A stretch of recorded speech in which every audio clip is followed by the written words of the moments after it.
Welcome to Fareclock, where we automate timekeeping and control attendance.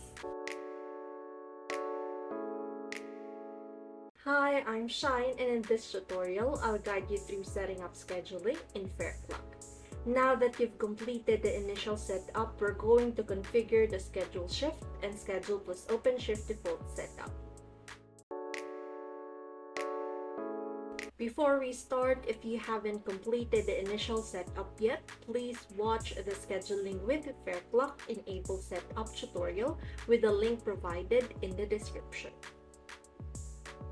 For this setup, start by defining your open work shift as either time-based or flexible with a maximum length.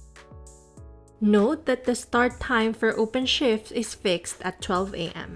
This setting works best for employees who can work at any time during the day but not beyond midnight. Any existing shift that has not been clocked out of will automatically reset. The time is relative to the time zone of the workers' organization unit.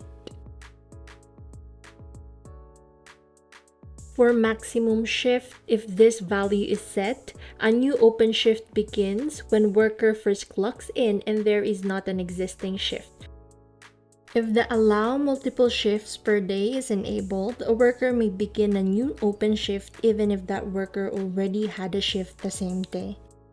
For rounding rules, this is an optional setting. You can specify rounding rules from the start and end of the shift.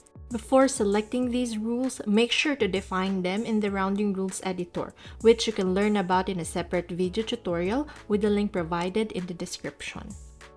Lastly, you'll need to adjust your organization's shift rules with the following settings. The first one is the maximum time clocked out during shift. This sets the maximum duration a worker can be clocked out during a shift. If this time is exceeded, the worker will need to start a new shift if available. The next one is the minimum time between shifts. This defines the minimum time a worker must be clocked out before starting a new shift. The third one is maximum time administrator can extend shift early.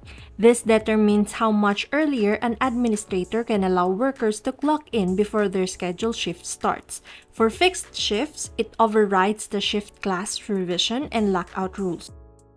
The last one is the maximum time administrator can extend shift late. Sets the maximum time an administrator can extend a worker's clock out beyond the scheduled end of their shift. For fixed shifts, it overrides the shift class revision and lockout rules. For flexible shifts, it overrides the maximum shift length. The first four settings use hours and minutes format. Required days off specifies how many days off in consecutive period must be taken off in order to clock in. The fourth one is the flag selected shift violations instead of rejecting punch. If enabled, workers can still punch in despite certain violations, but this will be flagged as exceptions for administrator review. You can choose one or more of the three available options.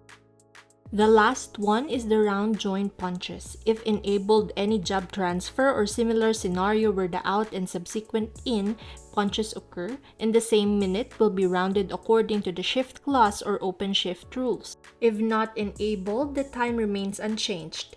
This feature is useful for rounding times per individual job. That concludes the setup for the two shift modes in Fareclock: Schedule and Schedule+Open Shift. The next step is to configure the rounding rules. You can find the link to the rounding rules video tutorial in the description box below or visit our help center at support.fareclock.com. Please like this video and subscribe to our YouTube channel for more video tutorial updates. Happy time tracking! Bye!